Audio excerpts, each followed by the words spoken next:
Good morning সবাইকে। আজকে সকালবেলা তাড়াতাড়ি উঠে পড়লাম ঘুম থেকে উঠেই ফ্রেশ হয়ে নিলাম। আচ্ছা, তার মধ্যে বলি এই ফেস ওয়াশটা, এটা আমার সবচাইতে ফেভারিট ফেস ওয়াশ। খুব ভালো, মানে তোমরা হয়তো এটা জানো, খুব ভালো, যারা ইউজ করো তারা জানো।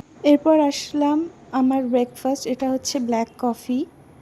এরপর সোজা রান্নাঘরে চলে আসলাম। মাংসের জন্য আলুগুলো তুলিয়ে রেখেছি, যখন ভাজবো তখন আমি ফালা করে নেব। পেঁয়াজ কুচি, আদা রসুন কুচি, টমেটো, আর হচ্ছে তিনটা কাঁচা লঙ্কা রয়েছে এই কারণ আমাদের বাড়িতে বাচ্চা রয়েছে। আচ্ছা, আমি সেগুলো কেন মিক্সচার গ্রাইন্ডে মিক্স করিনি তার জন্য বলি, এটা হচ্ছে খাসির মাংস।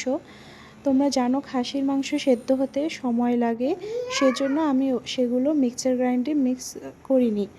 দেখতেই পাচ্ছ মাংসগুলো ধুয়ে নিয়ে আসলাম। এরপর পরিমাণ মতো তেলে ডিপ ফ্রাই করে আলুগুলো ভেজে নেওয়ার পরেই আমি পেঁয়াজগুলো ঢেলে দিলাম। পেঁয়াজগুলো একটু নাড়াচাড়া করেই আমি মাংসটা দিয়ে দিলাম, কারণ হচ্ছে মাংসটাও ভাজা হয়ে যাবে।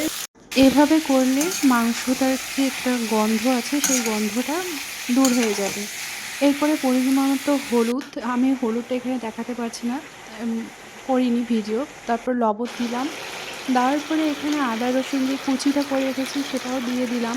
দিয়ে সব কিছু দেওয়ার পরে এই যে এভাবে নাড়াচাড়া করতে হবে, কিছুক্ষণ নাড়াচাড়া করে কষিয়ে নিতে হবে।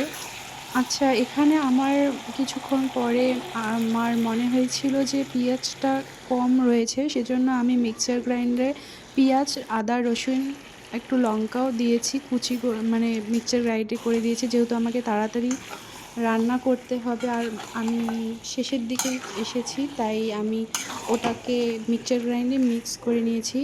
তারপর দেন আমি ভালোভাবে আবার কষিয়ে নিলাম। এরপর জল দিয়ে আমি ঢাকনা দিয়ে প্রায় আধা ঘন্টার মতো রেখে দেব।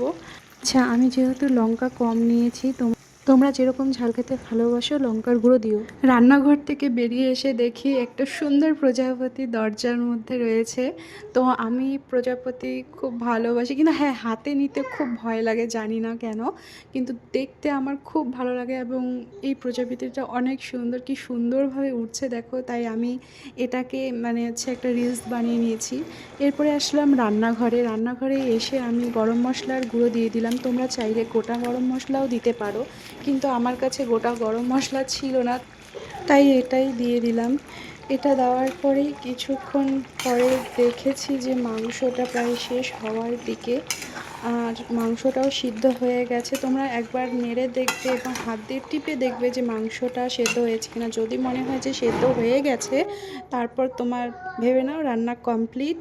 এবং তুমি যদি অন্য কোনো মশলা দিতে চাও তুমি দিতে পারো, মিট মশলা যেরকম আছে, তো তুমি দিতে পারো। আমার কাছে ছিল না, তাই আমি একদম সিম্পলভাবেই রান্না করেছি।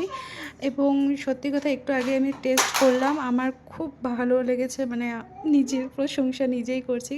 হ্যাঁ, কারণ মাংসটা রান্নাটা যেভাবে আমি সিম্পলভাবে করেছি সেই হিসাবে মানে মাংসটা রান্না ভালো হয়েছে।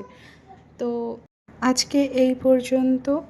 আশা করি যারা প্রথম রান্নাঘরে ঢুকেছে, মাংস কোনোদিনও বানায়নি, হয়তো আমার এই ভিডিও দেখে তার একটু উপকার হবে। তো ধন্যবাদ।